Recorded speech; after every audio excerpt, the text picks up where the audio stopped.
예수님, 오늘은 11월 19일, 연중 제33주간 목요일입니다.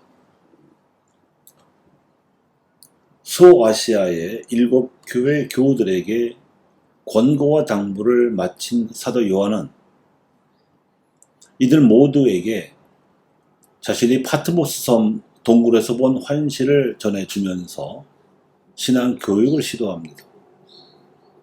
그 환시는 과거에 예수님께서 선포하셨던 하나님 나라가 지금은 물론 장차 어떻게 실현될 것인가 하는 내용이었습니다.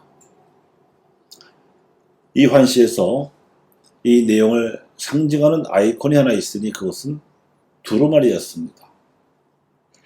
두루마리는 양의 가죽을 무드질해서 그 위에 문자를 기록한 양피지로서 둘둘 말아서 보관하면 적은 부피로 많은 양의 정보를 오래 안전하게 보관할 수 있었던 것이 사도 요한 당시까지 고대인들이 정보를 전수받고 계승하는 방식이자 수단이었습니다.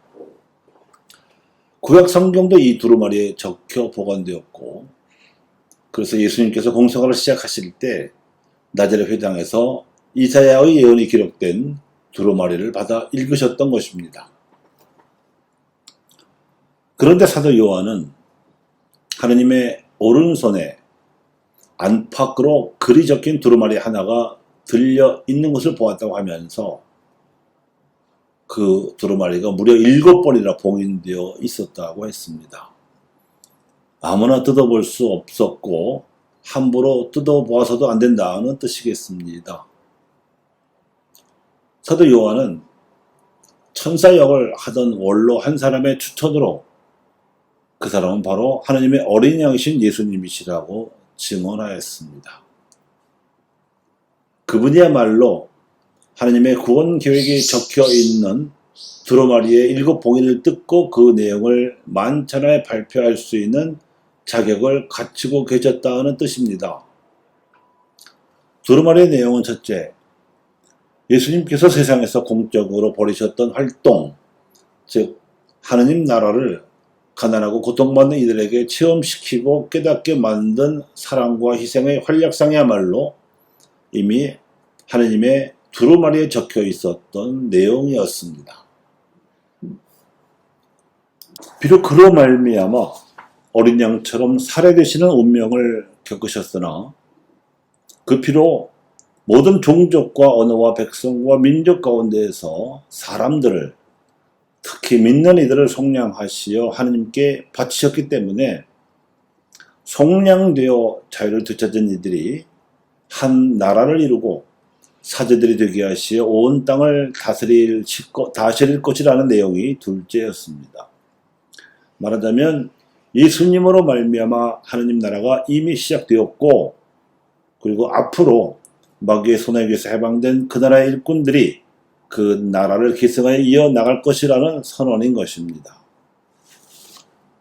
그러니까 이 편지를 받아 읽는 소아시아의 7교회 신자들에게는 특별한 임무를 부여하는 사령장인 셈이고 자신임을 부여하는 신임장이기도 한 것이요, 앞으로 그렇게 하라는 뜻이니까요. 이 두루마리를 받아 봉인을 뜯고 천상어전에서 발표할 때 24원로가 가지고 있던 금 대접에서 향기가 가득했다고 하는데 이는 성도들의 기도라고 하였습니다. 말하자면 소아시아의 7교회 신자들은 물론 이 세명을 계승할 온 땅의 성도들이 지상에서 현세 동안 예수님을 이어서 하느님 나라를 계승할 수 있도록 천상에 계신 성도들이 기도로써 통공을 이루고 성원하리라는 다짐인 것입니다.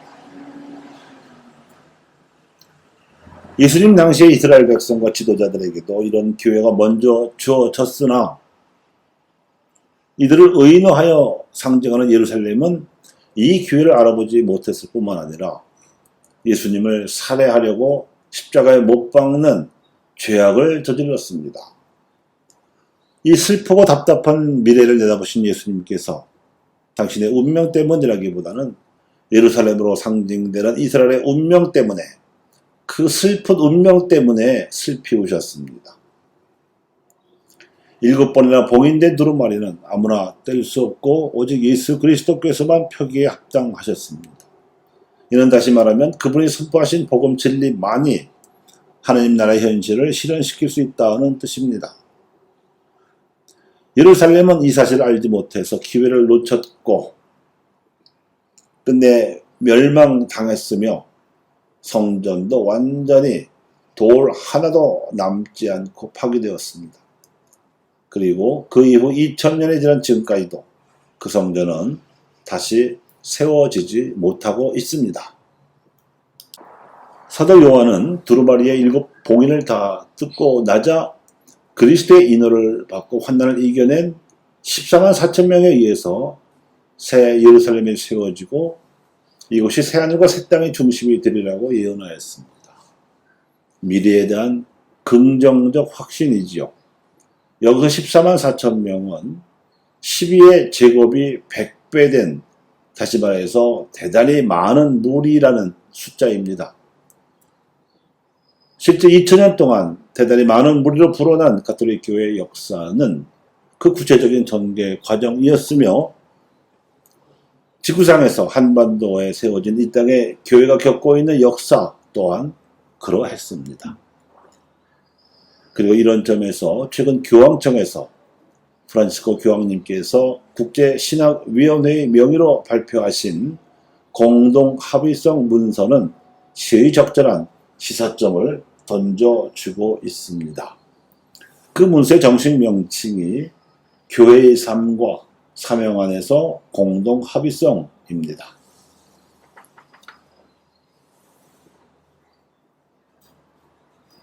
이 문서의 119항에 보면 거의 결론적인 내용을 요약해주고 있는데 이렇습니다. 교회의 공동합의적 삶은 특히 정의와 연대성과 평화의 표징 안에서 민족들의 사회적, 경제적, 정치적 삶을 진흥시키는 데 봉사한다는 것이고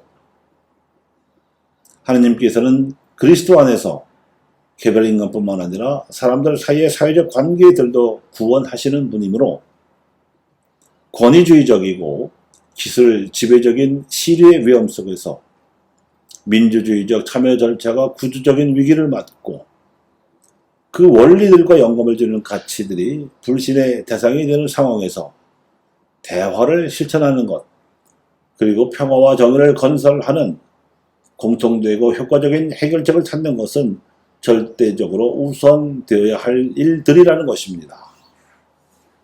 또한 이러한 맥락에서는 가난한 이들의 부르짖음과 땅의 부르짖음에 귀를 기울이라는 명령은 하느님 백성의 우선적 임무이며 모든 사회적 행위의 기준이라는 것이고 이제 사회의 선택과 계획 수립에서 가난한 이들이 특전적 위치와 역할을 지니고 부의 보편적 사용과 연대성의 우선성이 강조되며 우리 공동의 집을 돌볼 의무가 절박하게 요청되어야 할 것이라고 밝히고 있습니다.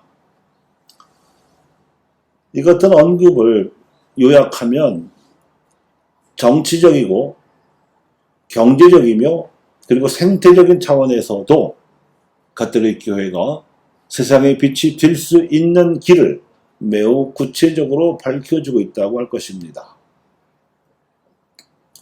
7번 봉인되었다가 예수님께서 펼쳐보이신 두루마리를 해석하는 이 한 자락이 이 땅에서도 실현되기를 기도합니다. 가톨릭 민주주의의 꿈입니다. 감사합니다.